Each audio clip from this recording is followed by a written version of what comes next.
नमस्कार, मी प्रीती. आवाज इंडिया मराठीमध्ये आपल्या सर्वांचं स्वागत आहे.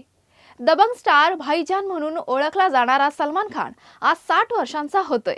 होय, विश्वास ठेवायला थोडं कठीण वाटत असलं तरी हा आपल्या सगळ्यांचा आवडता स्टार आहे. 60व्या वर्षात प्रवेश करतोय. दरवर्षीप्रमाणे सलमानचा वाढदिवस हा मोठ्या धूमधडाक्यात नसून खाजगी पद्धतीने साजरा करण्यात येणार आहे.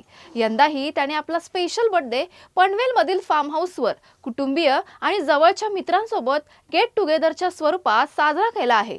या पार्टीमध्ये फक्त इंडस्ट्रीतील जुनी व्यावसायिक आणि वैयक्तिक नाती लक्षात घेऊन पाहुण्यांची निवड केली गेली. तसेच सलमानसाठी खास ट्रिब्यूटही ठेवण्यात आला, ज्यात त्याच्यासोबत काम केलेल्या दिग्दर्शकांचे संदेश आणि त्याच्या फिल्मी प्रवासावर आधारित व्हिडिओ दाखवला गेला आहे. जरी कोट्यवधी चाहत्यांचे प्रेम सलमानला वेढून ठेवलं आहे, तरीही तो आजही जमिनीवरच पाय ठेवणारा स्टार आहे. आणि हो, एक विशेष ट्रीट म्हणजे सलमानच्या वाढदिवशीच त्याच्या आगामी चित्रपट द बॅटल ऑफ गलवानचा टीजर प्रदर्शित होणार आहे. या चित्रपटात सलमान एका गंभीर भूमिकेत दिसणार असून त्यासाठी त्याने खूप मेहनत घेतली आहे. चाहत्यांसाठी हा टीजर एखाद्या मेजवानीपेक्षा कमी नाही. तर मित्रांनो, चला आपणही आपल्या भाईजानला वाढदिवसांच्या हार्दिक शुभेच्छा देऊयात आणि वाट पाहूया या खास दिवशी सलमानचा टीजर आणि त्याची पार्टी कशी रंगते.